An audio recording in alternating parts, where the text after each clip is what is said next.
السلام عليكم ورحمة الله وبركاته.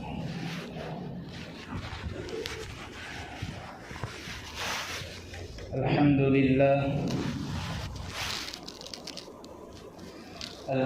لله نحمده ونستعينه ونستغفره ونؤمن به ونتوكل عليه ونعوذ بالله من شرور أنفسنا ومن سيئات أعمالنا.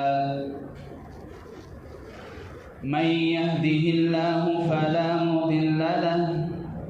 ومن يضلله فلا هادي له، ونشهد أن لا إله إلا الله وحده لا شريك له، ونشهد أن سيدنا وسندنا وحبيبنا ومولانا محمدا عبده ورسوله. أما بعد فقد قال الله تبارك وتعالى في القرآن المجيد: أعوذ بالله من الشيطان الرجيم. بسم الله الرحمن الرحيم. يا أيها الذين آمنوا قوا أنفسكم وأهليكم نارا وقودها الناس والحجارة عليها ملائكة غلاظ شداد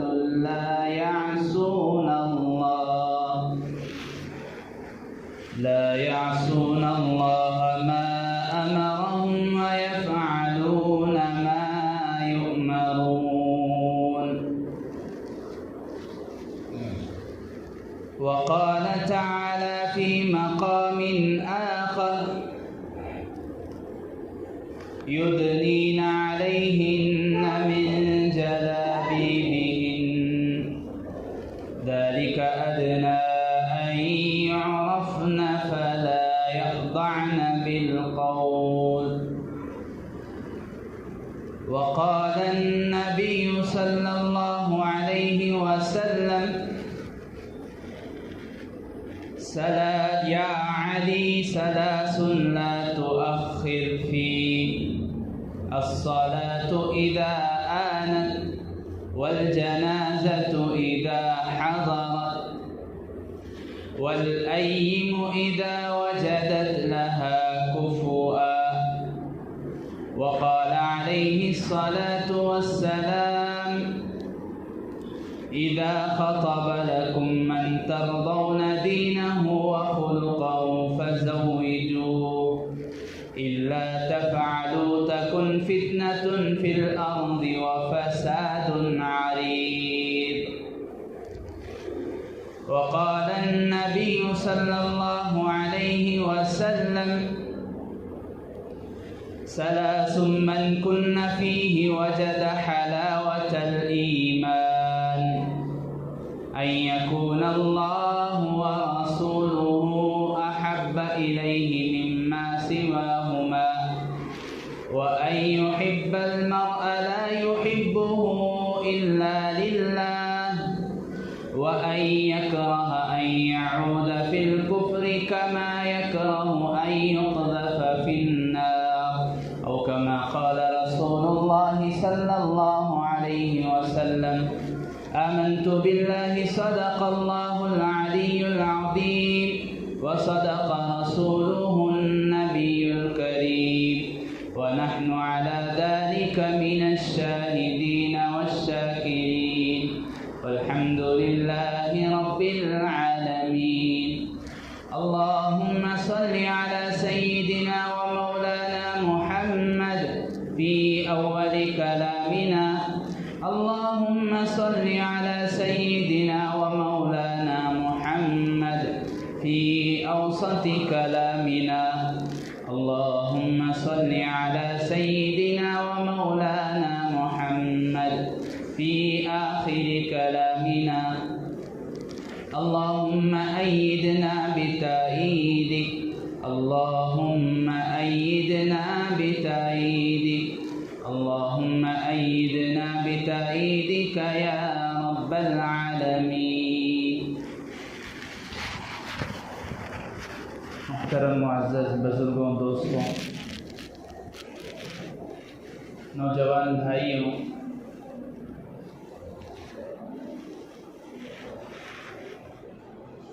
اکبر الہ آبادی کا مشہور شعر ہے جو ایک مشہور شاعر اسلام گزرے ہیں۔ تم شوق سے کالج میں پڑھو، پارک میں کھولو۔ تم شوق سے کالج میں پڑھو، پارک میں کھولو۔ جائز ہے غباروں میں اڑو اور عرش میں جھولو۔ جائز ہے غباروں میں اڑو اور فرق میں جھولو۔ بس بندہ عاجز کی ایک بات یاد رکھنا، بس بندہ عاجز کی ایک بات یاد رکھنا، اللہ کو اور اپنی حقیقت کو نہ بھولو۔ بزرگوں، دوستوں، میں نے خطبے میں جو آیت اور جو احادیث تلاوت کی ہیں، ایسا محسوس ہوتا ہے کہ وہ آیت اور احادیث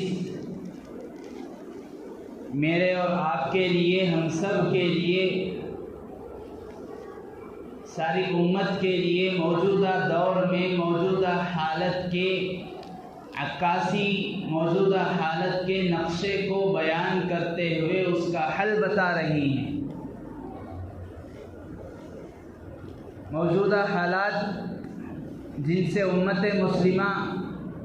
نبرد آزما ہو رہی ہے، جن سے گزر رہی ہے، جن سے دوچار ہو رہی ہے، ان حالات کا نقشہ کھینچتے ہوئے قرآن پاک کی یہ آیات اور احادیث مبارکہ میں اس کا حل بتایا گیا ہے۔ اس لیے ضروری ہے کہ ہم اس آیت کے ترجمہ اور مختصر تفسیر کو تھوڑی بہت سن لیں، اس کے بعد جو ہمارا موضوع ہے اس کی طرف رواں دواں آگے بڑھے۔ مشہور قرآن پاک کی آیت ہے، پارہ نمبر 28 سورہ تحریم، عموماً نمازوں میں پڑھی جاتی ہے، عموماً اس کا تذکرہ بیانات میں بھی ہوتا ہے۔ یا ایھا الذین آمنوا قوا انفسکم واہلیکم نارا وقودها الناس والحجارہ، اے ایمان والوں، قوا انفسکم، اپنے آپ کو بچاؤ، واہلیکم، اپنے اہل و عیال کو بھی۔ حضرات علماء مفسرین فرماتے ہیں اہل و عیال سے مراد آدمی، اس کے بیوی، اس کے بچے، اس کے والدین، اس کے دوست احباب، اس کے نوکر چاکر، اس کے خادم، جن سے اس کا تعلق ہے، جن کے ساتھ اس کا اٹھنا بیٹھنا ہوتا ہے، جن سے اس کے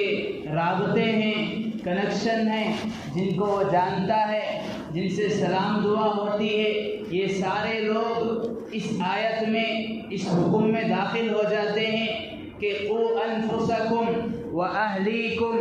نارا، اپنے آپ کو، اپنے اہل و عیال کو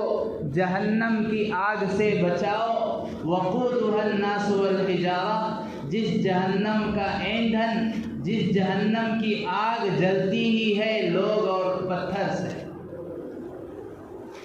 جو جہنم کی آگ بھڑکتی ہے، جس کو بھڑکایا جاتا ہے لوگوں کو ڈال کر اور پتھروں کو بھر کر، اور اس جہنم پر ایسے نگران اللہ تعالیٰ نے مقرر کیے ہیں، علیہا ملائکہ،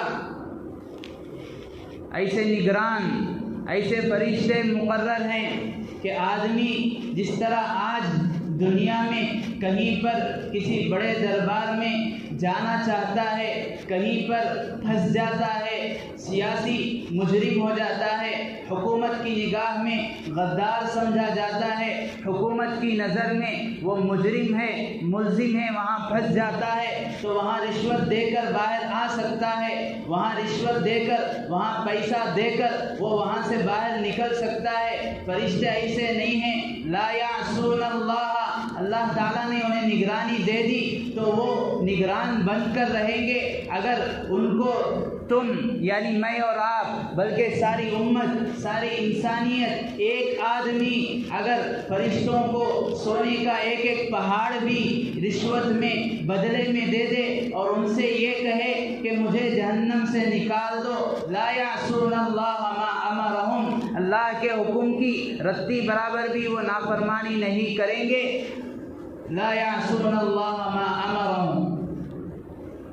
وَيَفْعَلُونَ مَا يُؤْمَرُونَ، اللہ تعالیٰ نے انہیں حکم دیا ہے کہ یہ فلاں مجرم ہے، اللہ تعالیٰ نے انہیں اطلاع دے دی ہے کہ یہ فلاں جرم کے سزا میں پاداش میں جہنم آیا ہے، اسے اس کی جب تک سزا مکمل نہیں ہوگی اسے باہر نہیں بھیجنا ہے، اسے جنت کی خوشبو بھی نہیں سونگھنے دینا ہے، اسے جنت کی راحت اور لذت کا احساس تک نہ ہونے دینا۔ تو وہ اس بات کو پورا کرتے ہیں، وَيَفْعَلُونَ، وہ اس بات کو پورا کرتے ہیں جس بات کا اللہ کی طرف سے انہیں حکم ملتا ہے۔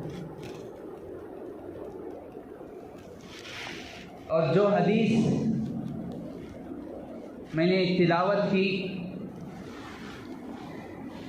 بہت جامع حدیث ہے، حدیث کی بڑی بڑی کتابیں جنہیں صحیح ستہ کے نام سے جانتے ہیں، بخاری شریف، مسلم شریف، ترمذی شریف، نسائی شریف، ابن ماجہ شریف، موطا امام مالک، موطا امام محمد، یہ حدیث کی بڑی بڑی کتابیں ہیں جو علماء کو پڑھائی جاتی ہیں۔ جو کچھ احادیث فضائل اعمال کی، منتخب احادیث کی یا دیگر چھوٹی کتابیں جن میں ہم احادیث پڑھتے ہیں، اسی کتابوں سے دیکھ کر نقل کیا جاتا ہے۔ ان سب اکثر کتابوں میں یہ حدیث ملتی ہے۔ اللہ کے نبی علیہ الصلاۃ والسلام نے ارشاد فرمایا، ثلاث من کن فیہ وجد حلاوۃ الایمان، تین چیزیں جس کے اندر پائی جائیں گی گویا کہ اس نے ایمان کا ٹیسٹ چکھ لیا ہے، ایمان کا مزہ اسے لگ گیا ہے، ایمان کا ذائقہ اسے حاصل ہو گیا ہے، ایمان کی لذت اس نے محسوس کر لی ہے۔ جس طرح چاول کی الگ لذت ہوتی ہے، جس طرح پانی کی الگ لذت ہے، جس طرح شربتوں کی الگ لذت ہوتی ہے، جس طرح کھانے کی، سالن کی، الگ الگ چیزوں کی ایک الگ الگ لذت ہوتی ہے، بالکل اسی طرح ایمان کی لذت بھی ہے۔ اور وہ ایمان کی لذت چکھنے والا شخص وہ ہے جس کے اندر تین باتیں ہیں، ایمان کی مٹھاس کو چکھنے والا، ایمان کی مٹھاس کو محسوس کرنے والا، ایمان کی مٹھاس کا احساس اسے ہوگا جس کے اندر یہ تین باتیں پائی جائیں گی۔ اول ان یکون اللہ ورسولہ احب الیہ مما سواہما، اللہ اور اللہ کے رسول اس کے نگاہ میں، اس کے نظر میں، اس کے سامنے، اس کے ذہن میں، اس کے دل میں، اس کے دماغ میں، اس کی دنیا میں، اس کے دن میں، اس کی رات میں، اس کی خلوت میں، اس کی جلوت میں، ہر جگہ ہر موقع پر اللہ اور اللہ کے رسول پیش ہوں، ساری دنیا و ما فیہا، ساری چیزوں سے بڑھ کر۔ کوئی بھی مسئلہ ہو، شادی بیاہ کا مسئلہ ہو، وہ یہ نہ سوچے کہ لوگ کیا کہیں گے، شادی بیاہ کا مسئلہ ہو، وہ یہ نہ سوچے کہ میری ناک کا مسئلہ ہے، شادی میں اسے کس طرح کروں، شادی اگر میں اسے شادی کروں گا لوگ کیا کہیں گے، لوگ کیا کہیں گے کہ تیرے پاس اتنا سب کچھ ہے، لوگ کیا کہیں گے کہ تو نے اپنے بچوں کے لیے کچھ نہیں کیا، میری سوسائٹی میں میری کیا عزت باقی رہے گی۔ اس طرح وہ اپنی جھوٹی شان، اپنی جھوٹی عزت کے لیے اللہ اور اللہ کے رسول کے احکامات کو پیچھا نہیں چھوڑتا، اپنے پیٹھ پیچھے نہیں رکھتا۔ ان یکون اللہ ورسولہ احب الیہ، ساری چیزوں سے اللہ اور اللہ کے رسول کی محبت اور ان کے احکامات اور ان کی اطاعت، ان کی فرما برداری اس کے ذہن میں ہوتی ہے۔ پہلی چیز۔ دوسری چیز ان يحب المرء لا يحبه الا لله۔ مختصراً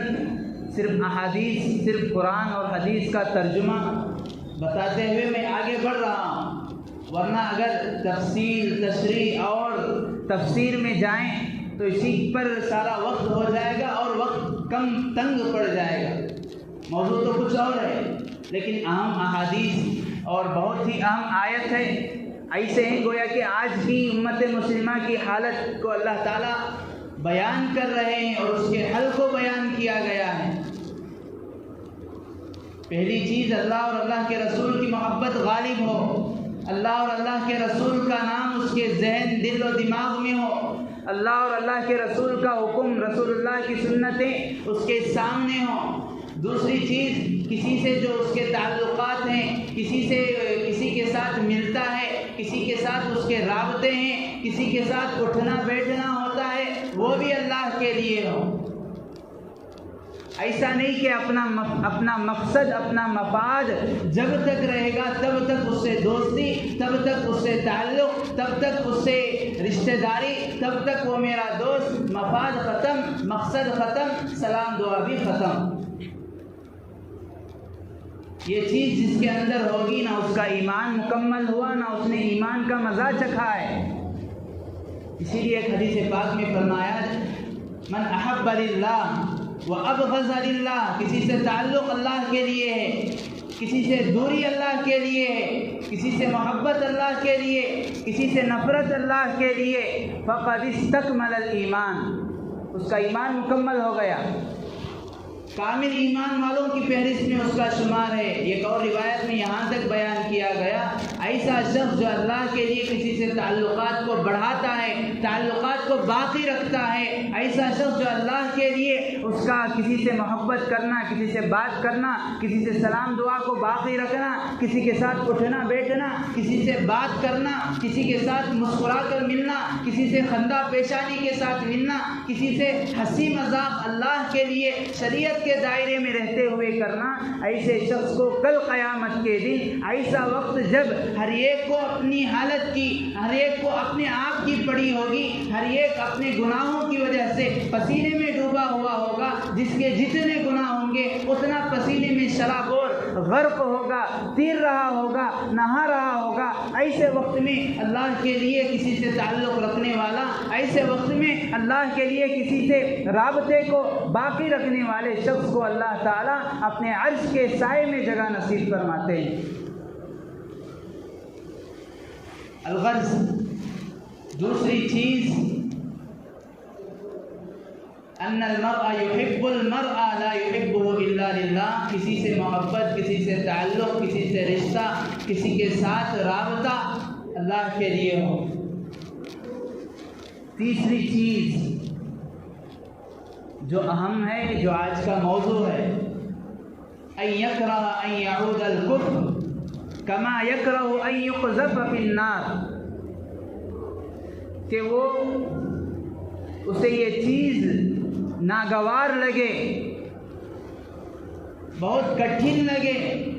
مشکل معلوم ہو، وہ چیز کا کرنا اس کے لیے گویا کہ اس کی جان کے نکلنے کے برابر ہو۔ وہ کیا ہے؟ آدمی کفر اور علامات کفر کو اختیار کرے، اللہ کی نافرمانی اس کے سامنے اس بات کو پیش کیا جائے، اس بات کی پیشکش ہو کہ اگر تو ایک اللہ کے سامنے سجدہ کرنے کو چھوڑ کر، اگر تو ایک اللہ کے سامنے سجدہ ریز ہونے کو چھوڑ کر جتنے کنکر اتنے شنکر کا اعتراف کرے، تو اپنے عقائد میں کفر کو شامل کر لے، اپنے ایمان میں کفر کی بو کو داخل کر لے، تو تجھے ساری دنیا تیرے قدموں میں ڈالی جائے گی، تو وہ اسے ٹھوکر مار دے، وہ اسے دھتکار دے، اس کی طرف اشک کی نگاہوں سے نہ دیکھے کہ کاش میں وہ مال کو قبول کر لیتا، میں اس پیشکش کو قبول کر لیتا۔ جس طرح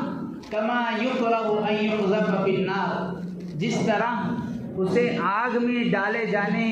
کی چیز، آگ میں ڈالا جانا اس کے لیے جس طرح یہ ایک ناپسند چیز ہے، مکروہ چیز ہے، یہ اس کے لیے جان کنی کی چیز ہے۔ اگر کسی کو کہا جائے کہ تجھے اب تھوڑی دیر میں آگ میں پکایا جائے گا، آگ میں ڈالا جائے گا، جس طرح اس کا کلیجہ منہ کو آ جاتا ہے، جس طرح اس کے بدن پر لرزہ اور کپکپی طاری ہو جاتی ہے، جس طرح اس کے پسینے چھوٹ جاتے ہیں، بالکل یہی حالت ہونی چاہیے اس وقت آدمی کی، ایک مسلمان کی، ایک امتی کی، ایک مومن کی، کہ جب اس سے کہا جائے، جب اس سے حالات مجبور کرے، جب اسے لوگ مجبور کرے، جب اسے اس کے گھر والے مجبور کرے، جب اسے دشمنان اسلام مجبور کرے، جب اسے ناموافق حالات اسے مجبور کرے کہ وہ کفر کو اختیار کر لے، وہ اپنے ایمان کو بیچ دے، اپنے اسلام کو بیچ دے، اپنے اسلام کا سودا کر لے، اپنے ایمان کا سودا کر لے، اپنے ایمانی اعمال کا سودا کر لے، اپنے عقائد اسلام کا سودا کر لے، وہ اسی طرح اس وقت اس کے بدن پر کپکپی آنی چاہیے، اسی طرح اس کے بدن پر لرزہ آنا چاہیے، اسی طرح اس کے پیر لڑکھڑانے چاہیے، جس طرح جب کہ اس کو آگ میں ڈالا جا رہا ہو۔ بزرگان محترم، یہ بات اس لیے عرض کی جا رہی ہے، آج کے حالات ایسے سخت سے سخت، نازک سے نازک تر حالات بنتے جا رہے ہیں۔ حالات کی سنگینی، حالات کی نازکی دنیا کے اعتبار سے نہیں کہا جا رہا ہے، دین کے اعتبار سے۔ آج جہاں پر ایک مسلمان مرد کا اپنے ایمان کو، اپنی پہچان کو، اپنی آئیڈینٹی کو بچانا مشکل ہے، بالکل اسی طرح مسلمان بچیوں کا بھی ایمان پر باقی رہنا مشکل ہو گیا۔ ایسے واقعات، ایسی رپورٹ معتمد ذرائع سے سامنے آ رہی ہیں کہ آدمی، ایک مومن، ایک سچے پکے مسلمان کے رونگٹے کو کھڑا کر دیں گی، اسے کھانا حلق سے نہیں اترے گا، اسے چین کی نیند بستر پر نہیں آئے گی، وہ واقعات، وہ حالات اسے کروٹ بدلتے رہنے پر مجبور کر دیں گے۔ ایسے حالات سننے کو مل رہے ہیں کہ آج ہماری مسلم بچیاں، آج ہمارے مسلم گھرانے کی بچیاں پیدا ہوئی مسلمان گھرانوں میں، پلی بڑھی اسلام اور ایمان کے سائے میں، پلی بڑی تربیت پائی اسلام کے سائے تلے، لیکن جیسے ہی بالغ ہوئی، جیسے ہی انہیں شعور ہوا، جیسے ہی انہیں تھوڑی بہت عقل آنے لگی، ماں باپ کو چھوڑ دیا، سماج کو چھوڑ دیا، معاشرے کو چھوڑ دیا، بلکہ اس سے بڑھ کر اللہ اور اللہ کے رسول کو چھوڑ دیا اور غیر مسلموں کے ساتھ چلی گئی۔ حدیث پاک میں اس لیے فرمایا گیا، لا تشرکوا باللہ شیئا وَإِن قُطِعْتُمْ أَوْ حُرِقْتُمْ أَوْ صُلِبْتُمْ، اللہ کو شرک کسی بھی حال میں، کسی بھی قیمت پر برداشت نہیں ہے۔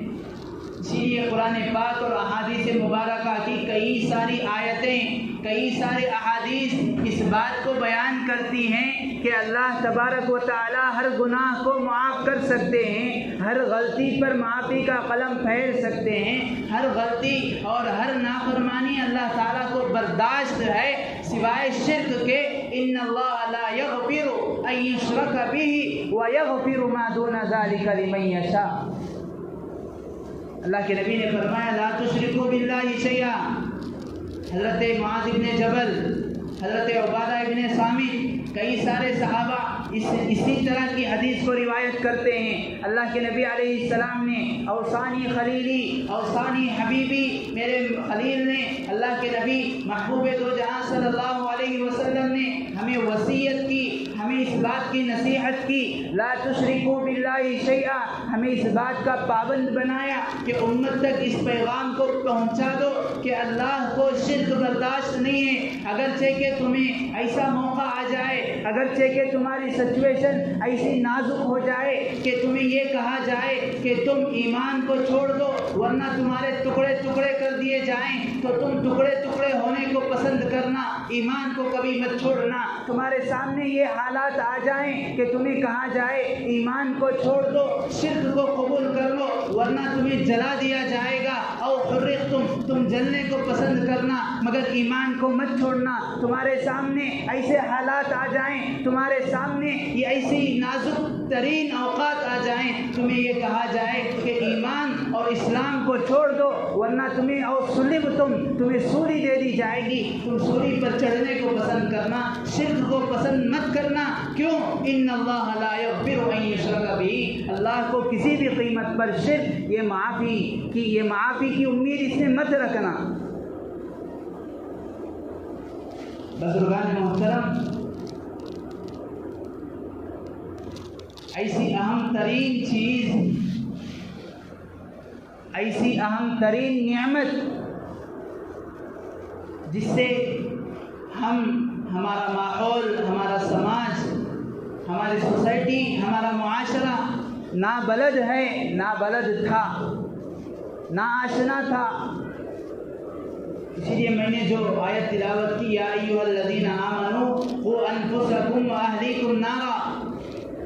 ایک حدیث میں آتا ہے حضرت عمر فاروق رضی اللہ عنہ نے اللہ کے نبی سے پوچھا، یا رسول اللہ، آیت پاک میں یہ حکم دیا جا رہا ہے کہ تم اپنے آپ کو جہنم سے بچاؤ، ہمارا بچنا تو سمجھ میں آتا ہے کہ ہم اللہ کی نافرمانی سے بچیں، احکام الہیہ کے پابند ہوں، یہ دونوں چیزوں کو کر لینے سے گویا کہ ہم اپنے آپ کو جہنم سے بچا سکتے ہیں، مگر یہ بات کیسے ہمیں سمجھ میں آئے؟ یہ بات سمجھنا مشکل ہے کہ ہم اپنے گھر والوں کو جہنم کی آگ سے کیسے بچائیں۔ اللہ کے نبی علیہ السلام نے ارشاد فرمایا، اے عمر، جن چیزوں سے اللہ تعالیٰ نے روکا ہے تم ان چیزوں سے اپنے گھر والوں کو روکو، جن چیزوں کا اللہ تعالیٰ نے پابند بنایا ہے، جن چیزوں کے کرنے کا حکم دیا ہے، اے عمر ان چیزوں کے کرنے کا اپنے گھر والوں کو حکم دو۔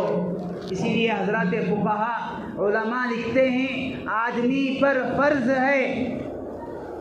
جس طرح 5 وقتہ نماز فرض، جس طرح روزہ فرض، رمضان المبارک کے 30 روزے فرض، جس طرح صاحب حیثیت ہونے پر زکوٰۃ فرض، جس طرح صاحب حیثیت ہونے پر، استعداد ہونے پر حج فرض ہے، بالکل اسی طرح آدمی پر یہ بھی فرض ہے کہ وہ اپنے اولاد، اپنے گھر والوں کی خبرگیری لیتا رہے، اپنے اولاد، اپنے بیوی بچوں کی تربیت کی فکر کرنا فرض ہے، اپنے گھر کے ماحول کو دینداری کا ماحول بنانا فرض ہے۔ یہ کہہ کر آدمی بچ نہیں سکتا کہ میں نے تو کہہ دیا میرا فریضہ ادا ہو گیا، یہ حیلہ کافی نہیں ہے اللہ تعالیٰ کے سامنے بچنے سے، یہ کہہ کر اللہ تعالیٰ کی پکڑ سے بچ نہیں سکتا، باری تعالیٰ میں نے تو اپنا فریضہ ادا کر دیا، میں نے تو انہیں سنا دیا۔ اگر گھر والوں کو برائی میں دیکھے، روکنے کے کئی طریقے ہیں، ترغیب سے، ترہیب سے، حکمت سے، سمجھانے کے ذریعے سے۔ اسی لیے حضرات علماء فرماتے ہیں، تفسیر کی کتابوں میں لکھتے ہیں، قیامت کے دن سب سے زیادہ عذاب اس آدمی کو ہوگا، سب سے زیادہ سخت عذاب میں وہ شخص مبتلا ہوگا جس کا گھرانہ دین سے غافل ہو، دین سے جاہل ہو۔ دو چیزیں آدمی کو کفر اور شرک کی طرف لے جاتی ہیں، گمراہی کی طرف لے جاتی ہیں، آدمی کو کفر کی دہلیز پر پہنچا دیتی ہیں۔ ہمارے مسلم سماج کے، ہمارے مسلم گھرانے کی بچیاں جو کفر اور الحاد، ارتداد کے دہلیز پر گئے ہیں، جو اپنے گھروں سے گئی ہیں، جو اپنے گھروں سے بھاگی ہیں غیر مسلموں کے ساتھ، اس کی وجہ یہی ہے کہ ہمارا گھرانہ دینداری سے غافل بھی ہے، دینداری سے جاہل بھی ہے۔ جس گھرانے میں اللہ اور اللہ کے رسول کی بات نہ ہو، جو ماں دودھ پلاتے ہوئے، تربیت کرتے ہوئے اپنی بچی کو اسلام کیا ہے، ایمان کیا ہے، قرآن کیا ہے، روزہ کیا ہے، سنت کیا ہے، پردہ کیا ہے، جو ماں نہ سمجھا سکی، وہ بالغ ہونے کے بعد کس طرح وہ اپنے ہاتھ میں رہے گی، کس طرح وہ کنٹرول میں رہے گی۔ ہمارے اکابر، ہمارے اسلاف، جو بھی بڑے بڑے اللہ والے، جو بھی بڑے بڑے محدثین گزرے ہیں، جو بھی بڑے بڑے اولیاء اکرام گزرے ہیں تاریخ میں، جنہوں نے ایک بڑا نمایاں کارنامہ انجام دیا ہے، جن کے ذریعے سے صدیاں پلٹ گئی، تاریخ بدل گئی، جیسے معین الدین چشتی رحمۃ اللہ علیہ، کون نہیں جانتا، اولیاء اللہ کے قطب کہا جاتا ہے، سرتاج کہا جاتا ہے۔ ہندوستان میں اسلام کے پھیلانے والوں میں جن کا نام سر فہرست ہے۔ ایک مرتبہ ایک بہت لمبے سفر سے واپس آتے ہیں، واپس آنے کے بعد اپنی ماں کے قدموں میں آ کر بیٹھتے ہیں، کہتے ہیں ماں، امی جان، میں اس سفر سے بہت تھکا ہارا آیا ہوں، بہت لمبا سفر ہو گیا تھا، لیکن میرے سفر میں اللہ کے فضل سے بہت بڑا کمال ہو گیا ہے۔ والدہ نے پوچھا، بیٹے کیا کمال ہوا؟ خواجہ معین الدین چشتی رحمۃ اللہ علیہ کہنے لگے، امی جان، میرے اس سفر میں الحمدللہ اللہ کے فضل سے یہ کمال اللہ نے میرے ہاتھ سے دکھایا، 7 لاکھ لوگوں نے ایمان اور اسلام قبول کیا۔ اور اتنا ہی نہیں، ایک علاقے سے میں گزرا تو وہاں کے 70,000 لوگوں نے توبہ کیا، سچی پکی توبہ میرے ہاتھ پر کی۔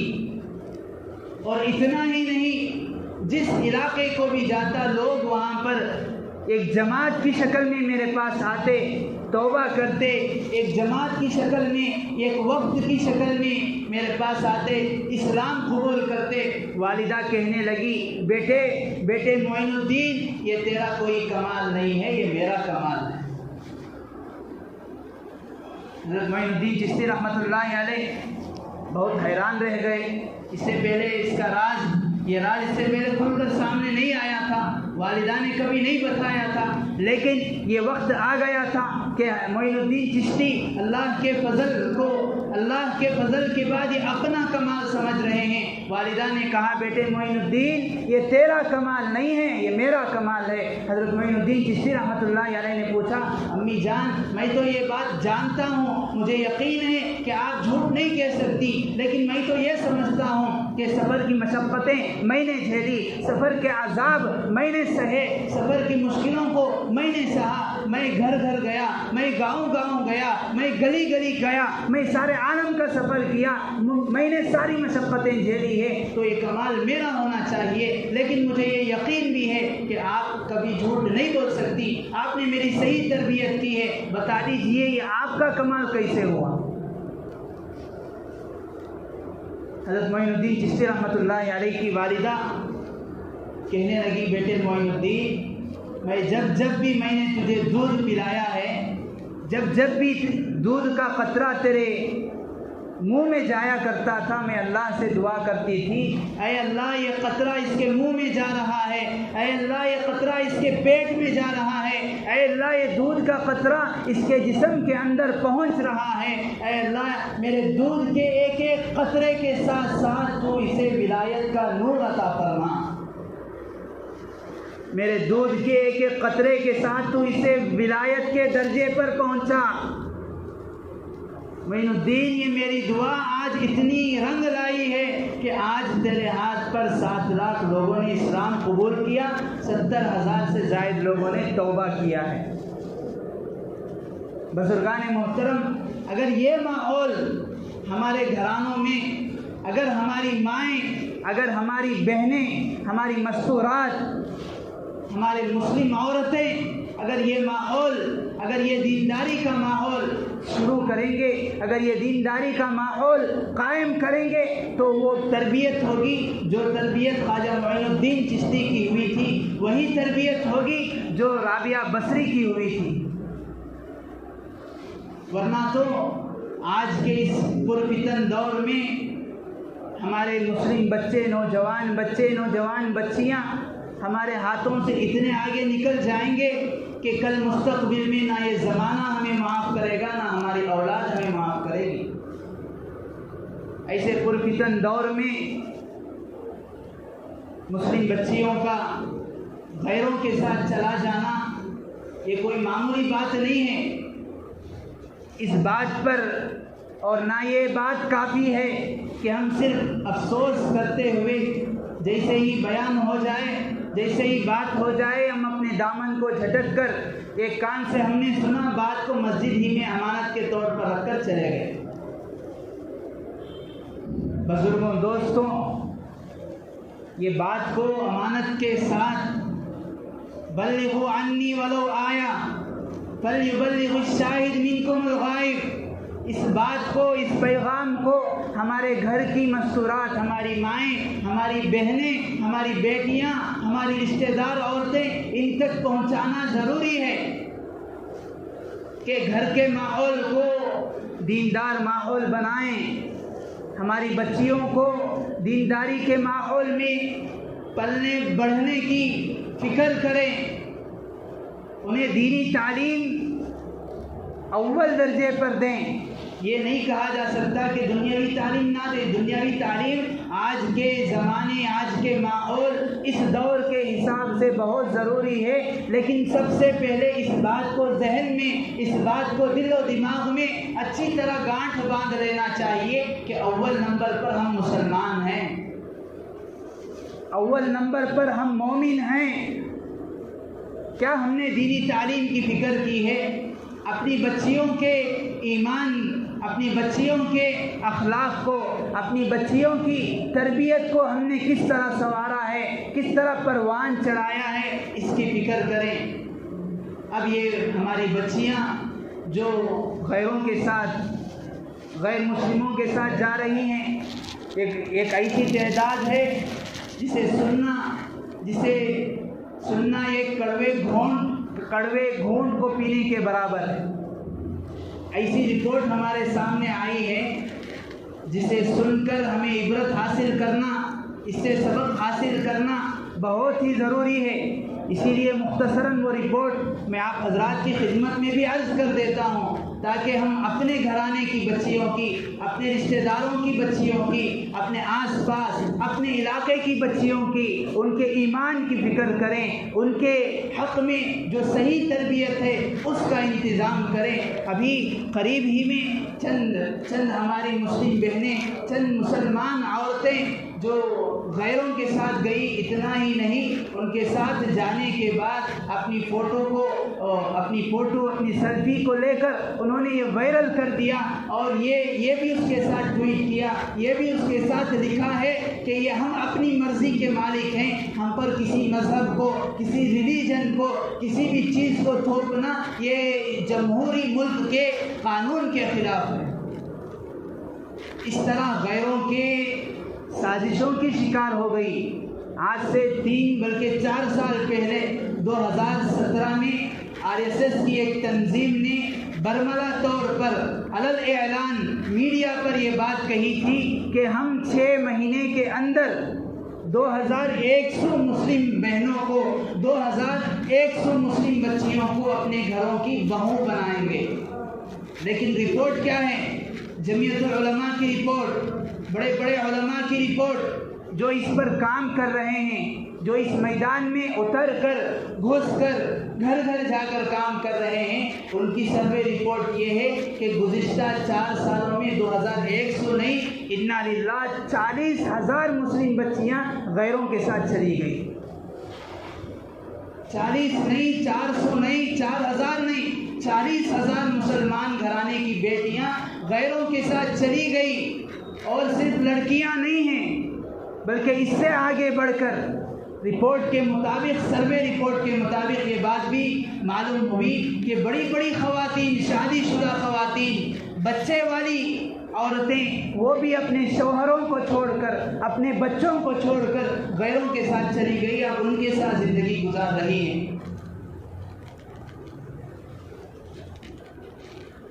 اللہ تبارک و تعالی ہمارے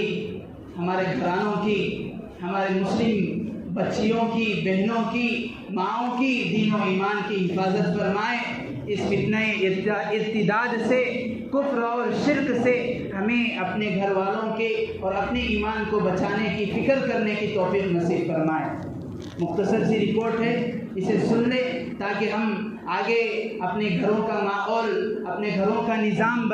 بنانے میں ہمارے لیے سہولت ہو۔ ہم اپنی بچیوں کی فکر کیسے کریں، اس سے اگلا گرا پچھلا ہوشیار، اس کے مترادف ہم اس کام کو آگے بڑھا سکیں۔ بھوپال میں جو جمعیت علماء کام کر رہی ہے، جو ایک تنظیم ہے، ایک تحریک ہے، ان کی رپورٹ کے مطابق بھوپال میں صرف 1 سال میں 150 سے زیادہ مسلمان بچیاں غیر مسلموں کے ساتھ چلی گئی۔ پھر ممبئی کی رپورٹ ہے کہ ممبئی میں صرف روزانہ 3 سے 4 مسلمان بچیاں غیروں کے ساتھ شادی کرتی ہیں۔ اسی طرح آندھرا کے پورے صوبہ آندھرا، ریاست آندھرا کی رپورٹ ہے، گزشتہ 4 سالوں میں 2500 سے زائد مسلمان بچیاں غیروں کے ساتھ چلی گئی۔ پھر ملک کے ایک بہت بڑے اخبار، ان کی رپورٹ ہے، وہ کہتے ہیں کہ گزشتہ 4 سالوں میں اگر پورے ایک صوبے کی نہیں، ایک شہر کا نہیں، ایک علاقے کا نہیں، سارے ہندوستان کی رپورٹ اگر تحقیق کے ساتھ نکالی جائے تو 40,000 لڑکیوں سے کم نہیں ہوگی کہ جنہوں نے اپنے اسلام کو، اپنے ایمان کو، اپنے سماج کو، اپنے والدین کو رسوا کیا اور ان کے دل کو، ان کی نگاہوں کو نیچی کرتے ہوئے وہ آگے بڑھ گئی اور وہ غیروں کے ساتھ انہوں نے شادی کر لیا۔ بزرگان محترم، یہ کیا وجوہات ہیں، کیا اسباب ہیں، کہ کیا اعمال ہیں جو ہماری مسلم معاشرہ، جو ہماری بہنیں، جو ہماری عورتیں اس طرح کا قدم اٹھانے پر مجبور ہو گئی ہے؟ وہ کیا اسباب ہیں، وہ کیا وجوہات ہیں جن کی وجہ سے یہ کام ہو رہا ہے، جن کی وجہ سے دشمنان اسلام اپنی سازش میں کھلم کھلا بظاہر کامیاب نظر آ رہے ہیں، اگرچہ کہ یہ ظاہر ہے، اگرچہ کہ وہ اس بات کا دھوکہ دے رہے ہیں کہ اسلام عورت کو پابند بناتا ہے، اسلام عورت کو 4 دیواری میں پابند کر دیتا ہے، نقاب میں اسلام عورت کو مجبور کر دیتا ہے، جبکہ یہ جس کلچر کا سہارا لے رہے ہیں، جس ویسٹرن کلچر کا سہارا لے رہے ہیں، جس مغربی تہذیب کا سہارا لے رہے ہیں، وہاں سے بھی یہ خبریں روز بروز آتی ہیں کہ وہاں کی عورتیں، آزاد خیال کی عورتیں، آزاد خیال کی لڑکیاں یورپی ممالک کی، وہ اپنے آپ کو سہارا دینے کے لیے اسلام کی پناہ میں آ رہی ہیں۔ اللہ تبارک و تعالیٰ کہنے سننے سے زیادہ صحیح معنوں میں ہمیں اپنے گھرانوں کی، اپنے اولاد کی، اپنے بچوں کی، ان کے ایمان، ان کی تربیت کی فکر کرنے کی توفیق نصیب فرمائے۔ آمین۔ وآخر دعوانا الحمدللہ رب العالمین۔ جو احباب سنت نہیں پڑھے وہ پڑھے۔